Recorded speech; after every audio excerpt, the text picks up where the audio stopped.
Joining me now is former White House Press Secretary Sean Spicer. Sean, I want to go through a bit of what Hunter said, but let's start with the claim that his father was affected by sleeping tablets during that disastrous presidential debate. What do you make of that claim? Well, I mean, first, it's the first time that we're hearing about that, right, James? It seems odd that literally a year ago this happened, and now we're hearing about it.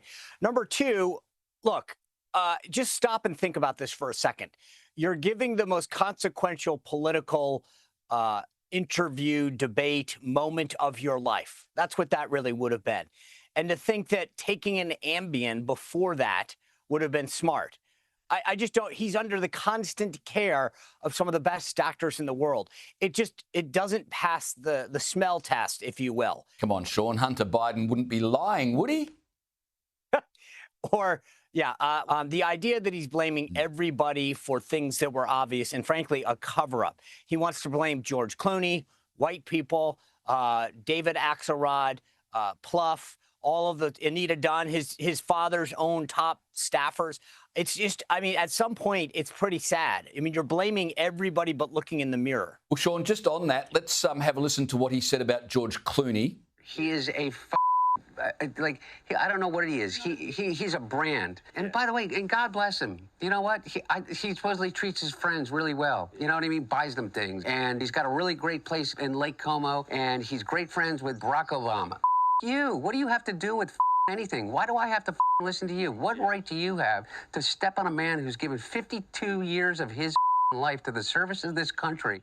So Hunter claims Clooney deliberately embarrassed his father in retaliation for Joe Biden criticising the arrest warrant issued for Israeli President Benjamin Netanyahu. The warrant was drawn up in part by George Clooney's wife. Talk about conspiracy theories, Sean. He wants to blame everybody else for his problems. And the bottom line is that from all the books that are coming out, it's pretty obvious that Hunter Biden played a very large role. So maybe, just maybe, he should look in the mirror and blame himself. But beyond that, nobody was talking about him, James. I mean, the CEO of that tech firm was getting all the play in America after that shot on the Coldplay Kiss cam. And yet Hunter Biden then stepped in the middle and said, no, I want to say something even dumber. There's one more thing he said that is worth noting. Hunter was highly critical of white people and their disdain of illegal immigrants. Have a listen and please excuse the profanity, but it seems Hunter is unable to express himself without liberal sprinklings of the F word. Here he is. People are really upset about illegal immigration. You. How do you think your hotel room gets cleaned? How do you think you got food on your table? Who do you think washes your dishes? And he's somehow convinced all of us that these people are criminals? Sean, it's a little rich for Hunter Biden, of all people, to be talking about law and order. Yeah, a guy who, let's just say, hasn't been the most upstanding person when it comes to law and order. But beyond that, on principle, James, he's wrong as well. I mean, look, I believe that there is a debate in this country about paying people. Part of the problem that we have with illegal aliens in this country is that we're not paying the American people, in some cases, what they should be paid, and it's a backdoor. So I think there's a conversation that could be had. But to blame that on, to say, I mean, look, this is the weirdest thing for people who claim to care about other people. Just stop for a second. The Democratic Party writ large, the left and Hunter Biden, I would throw into that whole category, are basically saying, let's not criticize the people that we treat as less than human. Let's not critique the people who, he keeps saying these people who work in our hotel rooms and do all this stuff and clean our houses. Well, at the end of the day, they are, instead of advocating for their behalf and saying, no, let's figure out how to get around this and pay Americans to do this, they actually want to perpetuate this class of people. I find it so ironic that we're having this discussion and that Hunter Biden wants to perpetuate that myth.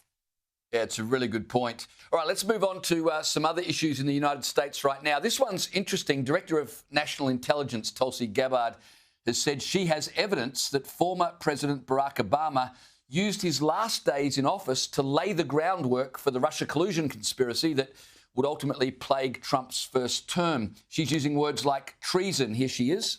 President Obama ordered be published, which contained a manufactured intelligence document. It's worse than even politicization of intelligence. It was manufactured intelligence that sought to achieve President Obama and his team's objective, which was undermining President Trump's presidency. Where do you see this going? Well, James, look, this is personal for me and for a lot of people that worked for President Trump. We were investigated or called as witnesses during the Mueller probe. And for people who don't get this, this was literally thousands upon thousands of dollars in legal fees. Many of my former colleagues got bankrupted or had their lives turned upside down. And so if we have evidence that shows that this all really was not just a hoax, but intentionally perpetrated, these people need to be held accountable. And I'm glad that Tulsi Gabbard is making a referral to the Department of Justice. What chance that any criminal charges would ever be laid? You know, it's an interesting question. I hope good amount. I mean, I hope that she had all of her ducks in a row when she came out and made this charge. All right. Well, just when you thought the Democrats couldn't possibly nominate a worse candidate for mayor than Zoran Mamdani in New York, they've nominated Omar Fateh in Minneapolis. He's a Somali-American Muslim who's ultra-left-wing, and he's upset a lot of people with speeches like this one where he calls Somalia his home. I understand that our Somali communities are all connected to each other here in Minnesota and back home, and I ask for your support. There's always been a link between our community here as well as back home, and I'm running to bridge that gap. Right, Sean, what can you tell us about this guy, Omar Fateh? Look, James, this is the same area where Congresswoman Ilhan Omar is from. They sort of have a history of electing people that like to criticize America. At some point, I feel like the voters are getting what they deserve. So they've seen this movie before with her.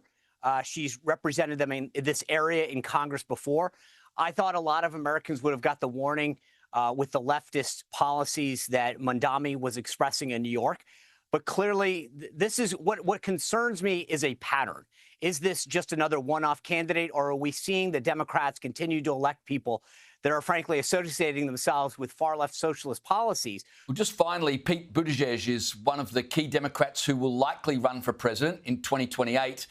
But his bid won't be helped by revelations he spent more than half the Transport Department's budget on DEI programs when he oversaw that for the Biden administration. Apparently spent more than $80 billion in 4 years, not on things like upgrading air traffic control systems or better rail infrastructure, but on increasing diversity within the Transport Department. Here's the worst part, James. It's the why. Why he spent $80 million on DEI policies. It's because when he ran for president the first time, he had tremendous issues with the black population in the Democratic Party. And so I think he wanted to use these federal grants to really ingratiate himself with especially metropolitan areas where there might be a primary, an early state. What's scary is a recent poll showed Buttigieg at 0% among black Americans. Now, here's the funny thing about that. Most polls have a plus or minus 3 or 4. So he actually could be in the hole with black Americans. It's that bad. But what shows me is not just how he wasted the money that could have been spent on critical infrastructure in America, but in fact that he tried to do something with it and got a 0 result out of it, which really speaks to his capabilities. Well, I don't think he's Robinson Crusoe in that regard. I reckon he's got a few friends in the United States, particularly amongst the Democrats. Sean Spicer, it's always a joy to speak to you. Thanks for joining me tonight. Thanks, James. You bet.